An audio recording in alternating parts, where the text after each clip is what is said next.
we'll go ahead and look at this case here. Here's a case where some interesting stuff happens. We've got our three linear equations. I decided to pick the first and second and the first and third as the two pairs of equations, but similar stuff would happen no matter which pairs you chose.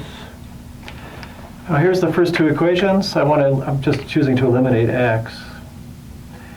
If I multiply this equation by 2, I get 4x. There's minus 4x. When I add, it gets 0. So let's do that.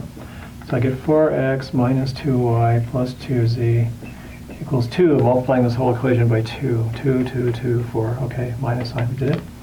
Here's minus 4x plus 2y minus 2z is 2, like that. And then I add them up, and I get 0 equals 0. Oh, wait a second. Is there a minus sign somewhere? Oh, right here. I always drop minus signs. It's right here then. So I get 0 equals 0. And that says the two equations represent the same plane.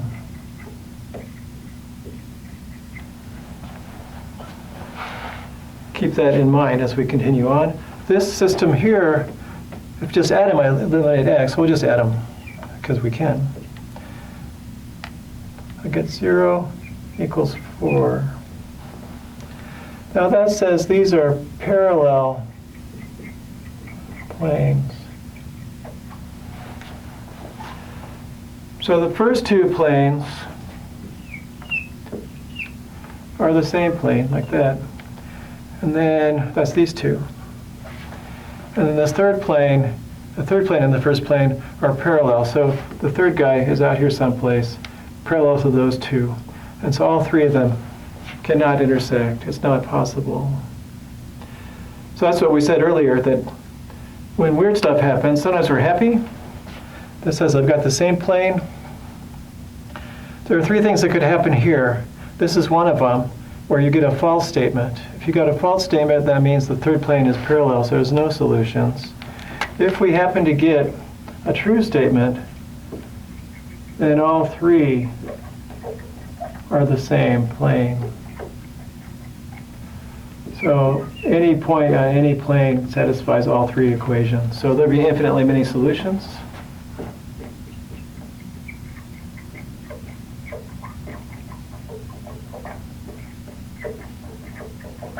Oh, we'll say no solutions here. We forgot. I said it, but I didn't write it. Okay.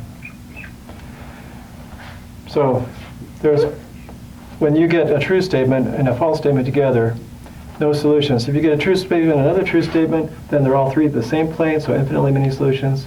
The other thing could happen when you do the elimination, when you did that, you get 2x plus y equals 3 or something like that. Just an we're eliminating x. Oh, sorry. We get an equation with y and z in it. So that means we really only have two planes.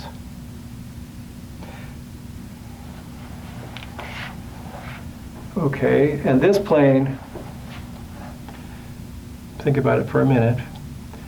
When I eliminate here, this is one of these planes over here. There's supposed to be a minus one there. Okay, so that's one of those. When I do this, if I get an equation, then these aren't parallel. So this third plane is going to intersect the first plane, and there will be infinitely many solutions for that one too.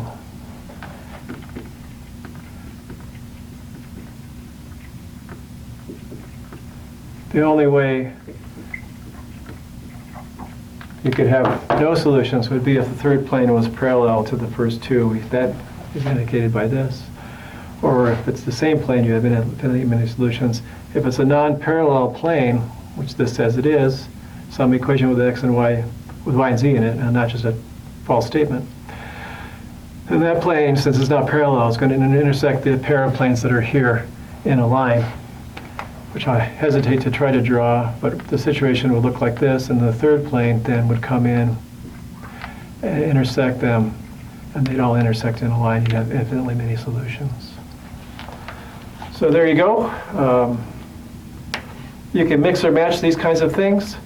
Anytime you get a false statement, you have two parallel planes, and the system can have no solution. So you hope to see that, because then you just stop. All right. I believe we stop there. Yes, indeed. Happy Section 3.2 to you, and see you next time.